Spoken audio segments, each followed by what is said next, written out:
Sunday after Thanksgiving, counting our blessings, because we have a lot of blessings.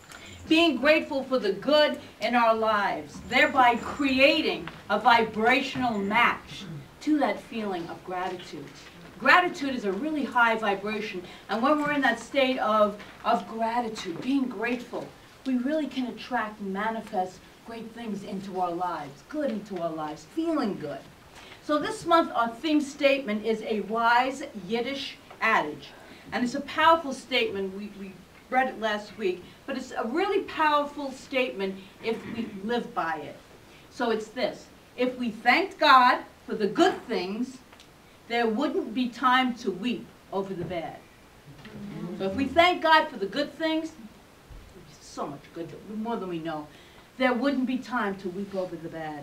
And another statement that supports this is one by Jamie Lula. Probably heard of him, Lula. Yeah, great songwriter, singer. He wrote, "I have so much more to be grateful than to be sorry for." Isn't that good? I have so much more to be grateful than to be sorry for. Just the fact that we're here this morning, I'm grateful. So we've been spending the last 2 weeks being grateful rather than being sorry. We've been using that. And thanking God for our good rather than weeping over that bad. This month, which is ending soon, but we can continue to count our blessings. That doesn't mean we stop counting our blessings. Let's have Thanksgiving every day. Without turkey every day. I'm already getting turkey now. But I'm having it again today at our luncheon, so.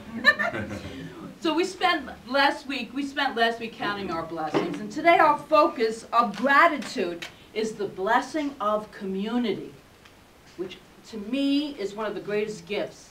That I say that because I really mean it, that I have given to myself. And I believe that we are meant to be in community. I really do. The line from the old Simon and Garfunkel song, "I am a rock, I am an island," just doesn't ring true to me. I'm not a rock, I'm not an island. I want people around. Most of the time. By our very nature, though. We gotta have time for, instead of meditation. But most of the time, we crave to be with others, in community, It's our very nature. It's like we're hardwired to be interdependent, if you will, to be interdependent, not codependent, big difference, but interdependent.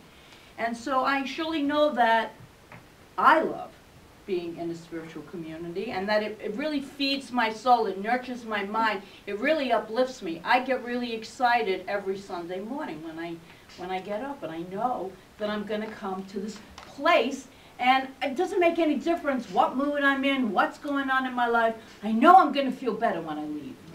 I just know it. I just know it. And then we always have these great musicians that always help that vibration anyway. They really do, right? So the more that we crave, more than just the craving of company then, and companionship of others, we crave the company and companionship of those whom we resonate with, those whom we have shared values and interests, people with whom we can be authentic and real. You can actually be yourself here. With whom we can share our joys and our sorrows. We crave community where we are loved and honored, where we have this opportunity to give back and to love and to honor. We crave a community where our hopes and dreams will be empowered, where our successes will be celebrated, and where we have the opportunity to support and empower others, other people's hopes, dreams, their successes. As I describe all of that, I know my heart feels full. Doesn't your heart feel full when you come to a place where people celebrate who you are? Celebrate your successes? Yes, yes. That is a blessing called community. That's what we're in here. We're in community. And we all have that going on in our lives in different areas. So I have a Bible verse from Matthew that speaks to this. And he writes, "For wherever two or more are gathered in my name, I am there among them. And so we know that we magnetize, we magnify our force field, our power, our love of God, the divinity of who we are as we come together in a group. We know it in the classes. We can sit home and read these books forever. We don't need anyone to read a book to us. We can sit home and read the book. It is the force field and the community of the class itself. More people, two or more are gathered, that really brings it to a deeper level. And we learn from each other. We all learn from each other. That's why the classes are so powerful. So gathered in my name means gathered in my nature. And that, what was Jesus' nature then? It was, of course. Love. Thank you. Yes, it was love. So when we are gathered in community, then we are gathered in the nature of love, in the nature of love itself. We have an opportunity to experience the great I am, an opportunity to experience the presence and the power of God in and through us in our lives. And of course we know that God is omnipresent. God is everywhere all of the time. There is no place that God is not, right? This infinite source of divine light, energy, and love is in all places at all times. So we have this opportunity to consciously connect. Do we get that? To consciously connect. Not just subconsciously, but to consciously make a choice. And it's so much more powerful when we consciously make that choice. To connect with each other and with God itself. This is what we yearn for. This is what we crave. There's an emptiness when it's not filled. You know, like I said once before, we have that God hole within us. It feels empty. It feels like something's missing. Something is missing. If you don't have a higher power, whatever you call it, in your life, it's that power of goodness, of love, of peace, of joy. That is always for us. In his book, The Art of Being, a religious science minister and author, Dennis Merritt Jones wrote, and this is so perfect for this, I believe there is something within each of us that is aching for authentic spiritual connection to actually know what God's presence feels like. Spiritual community is where this happens. Why? Because it creates an environment where everyone feels commonly and equally embraced in the loving presence of God. It magnifies the experience. Each one actually becomes a reflector for the other, magnifying God's magnificence and love. Love that one. And he's not finished. And when we experience this type of community, it truly is a blessing and something for which we can be deeply, deeply thankful for. So today we count the blessings. We count the blessings of being in this type of community while supporting ways that we can call forth the best from every community that we're in. Because we're not just in this community. We're in a family community. We're in maybe community with co-workers. We're in all different kinds of friend community. We're in all different kinds of communities.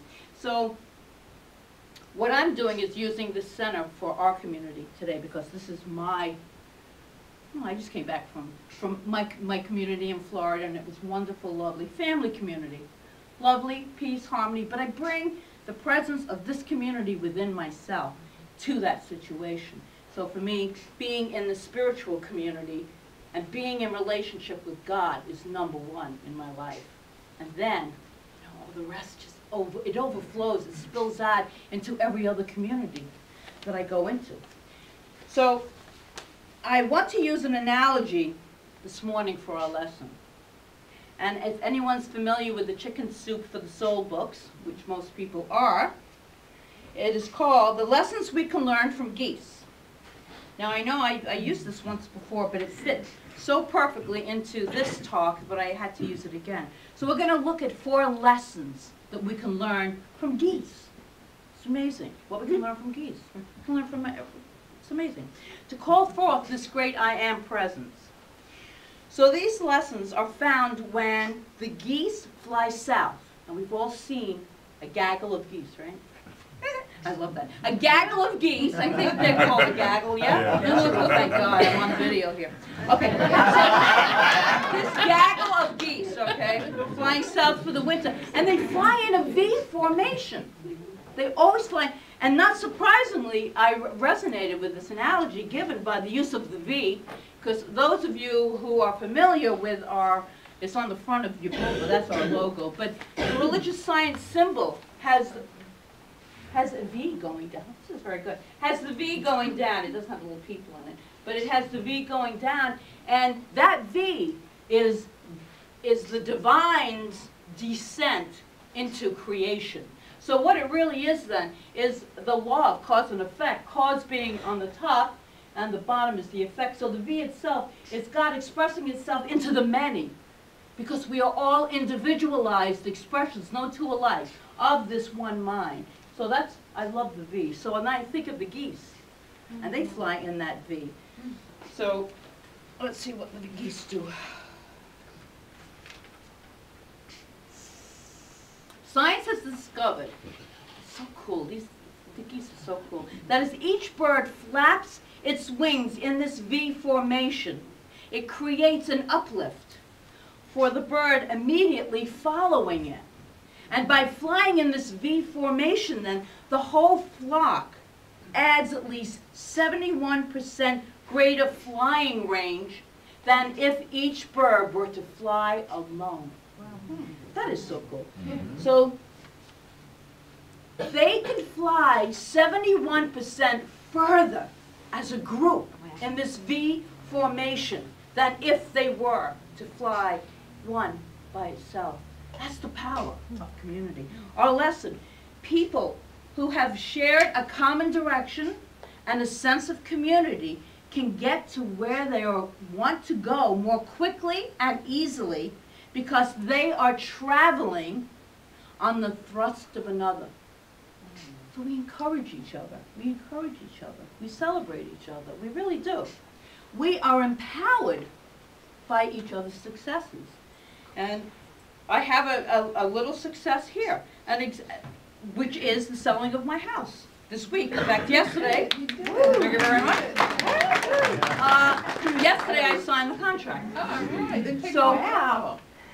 When I first went into the real estate agent's office, it was the middle of October, and she signed the listing agreement. She said, well, this is the worst time of the year, the worst market you could ever imagine. And I said, yeah, let me stop you right there. I don't do worst time of the year. I do prayer. And I don't know what she thought of me. I really don't care. But I bet you anything she's praying right now too. 3.5 weeks, the house is sold. Wow. Thank you. See how we support each other? And this is a powerful use of our spiritual principles because we remain aligned. We know that what someone says, what race consciousness dictates, isn't really always the truth. In fact, it very rarely is the truth. It very rarely is the truth. So just hearing about others' successes uplifts us. You see, people got uplifted. When we hear of anyone's success, it uplifts all of us because we are a community. We are a community. And some time ago, a while ago, I wrote out a picture of my ideal ministry, and part of that picture includes the experiences that we might have here today. And so part of what I wrote was, the energy in the room was electric. Every person who walks in could feel the depth presence of God's love, light, and truth.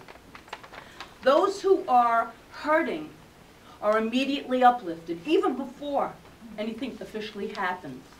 Those who are in a good space already feel empowered. They are empowered to grow and to stretch beyond their comfort zone. Deepen into the spiritual truth of their being and spread their wings and fly into their dreams. In addition, they consciously or unconsciously, because we create both ways, provide comfort and empowerment for others. That is what I feel when I come into community. I feel the support. I feel the love, the joy.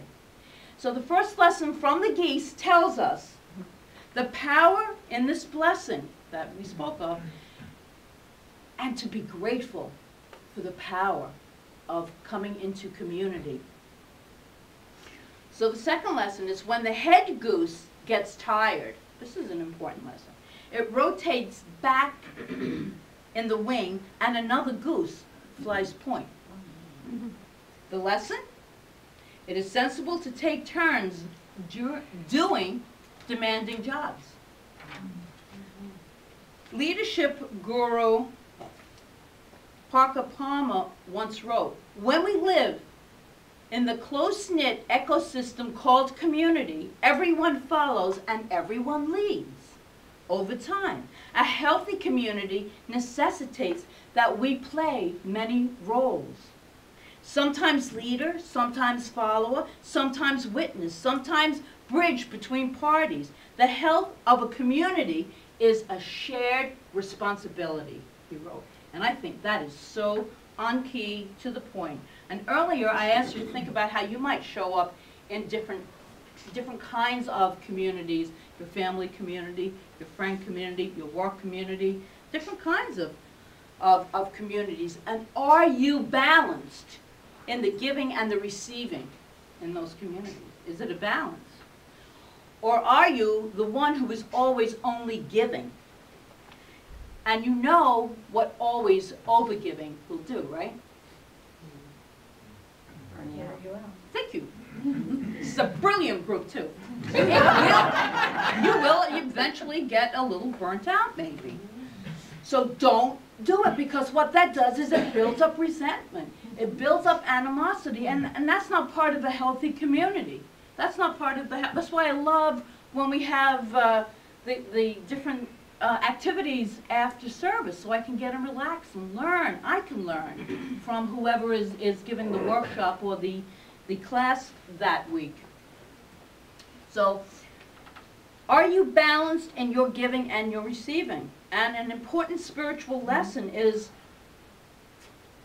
there's a way to enhance your sacred work in building a blessed community. And that is that a genuine no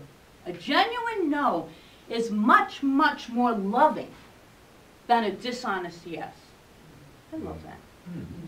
You know how many times we say yes and we really, it's dishonest. It's not said in love. If it's not said in love, then we have to go back within and say, it's got to be in the flow.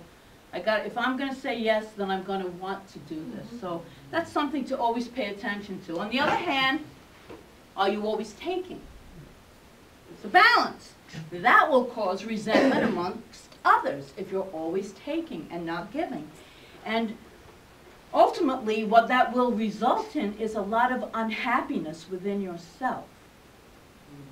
Because the giving and the taking is a law of circulation, and it should be cyclical. It should be in balance with itself. Lesson number 3. Geese honk from behind to encourage those up front to keep up their speed. Our lesson? Do you honk your words of encouragement and support to those in your community who are doing the work? Do we encourage each other in our communities? I think we do. With enthusiastic acknowledgement, appreciation, and support? I think we do. But it's something to remember and to always come back to get centered back onto, to always remember that. Love the word, I love the word, I don't know why, but I love the word enthusiasm.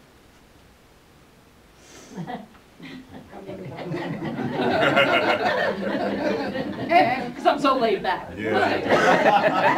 Do you know you always want what you don't have, Margaret. The meaning of the root word, okay, of enthusiasm, and theos means God within. Wow. Isn't that cool? It means the God within, so it's really great if you're enthusiastic. When we enthusiastically support one another, we are doing a terrific job then of expressing God. We're expressing our God selves, that divinity that's within each and every one of us. Remember that. It's not God up here and me down here. It's all this unity of life, which makes it so much say user-friendly, but it makes it so much nicer to think about there is this power for good that is always supporting me and supporting each and every one, each and every one. So it's very important to be in service to our community. It enables all of us to thrive, to grow in ease and balance and in joy. We become a vital member in our spiritual community as we come together in service to help put it all together, to help be part of this community. It's the giving and the taking that we spoke of the other lesson. And it truly becomes a gift to the blossoming of Joyful Gathering Spiritual Center, and then it becomes a great gift that we give to ourselves. Because it feels good to help. It feels good to give. So I want to take a moment to enthusiastically thank everybody that gives of their time and their talents and their service to this community. So thank you all. Enthusiastically.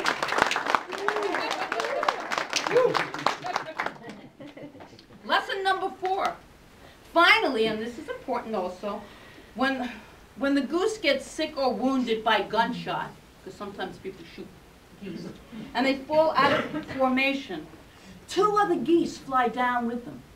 So cool, isn't it? They fly down with them, with this one goose that's injured, or if it's sick. And they stay there to lend help, and just for protection. It's a natural instinct. And they stay with that fallen goose until it is able to fly again, or, this is the sad part, until it dies. But we know this is bad. So until it's able to fly again, or until it dies. Only then do they launch back up again and try to hook up with another gaggle of goose, the geese that are flying by, or to rejoin their original gaggle, their original group. So this is what they do. How beautiful is that? So the lesson for us then, we have a lesson here, is that if we have the sense of a goose, we will stand by each other like that, to be there for each other. And this is a time where it could be very challenging to a lot of people. There's a lot of things going on. And it may be a challenging time for you personally. So surround yourself with like-minded people. Surround yourself with those kinds of people that you know are going to listen, they're going to be with you, and you just know that that support is there for you. That's the beauty of community. That's what we do. So the 4 lessons, let me summarize it up for you. So the 4 lessons that we can learn from geese, and it's all about community, the blessings of community, is lesson number 1. People who have a common direction and a sense of community can get to where they are going quickly and easily because they are traveling on the thrust of one another. Lesson number 2. It is sensible to take turns doing demanding jobs. We don't all have to be in charge. We can take turns. Lesson number 3. Do we honk words of encouragement and support to those in our community? Do we do that? I think we do. Then we're doing the work. Lesson number 4. If we have the sense of the goose, we will stand by each other in difficult times. So I want to leave you with a poem that was written by Starhawk in her book, Dreaming the Dark, which beautifully describes, this is really cool the way it goes in, the type of community that I'm referring to. And she wrote, "Somewhere there are people to whom we can speak with passion without having the words catch in our throat. Somewhere a circle of hands will open to receive us. Eyes will light up as we enter. Voices will celebrate with us whenever we come into our own power. Community means strength that joins our strength to do the work that needs to be done. You're not here alone. Arms to hold us when we falter. A circle of healing, a circle of friends. Someplace where we can be free." Now I would say that that would be the gift that we give to ourselves through this blessing of community. So we are here for each other. We really are, and it really is a joy, and it just feels so wonderful. And thank you, Reverend Dennis Flynn, for putting together our community luncheon at 1 o'clock today at the tap room. It feels so good. So I give thanks for each and every one. I give thanks for Joyful Gathering Spiritual Center. I give thanks for all that is. And so it is.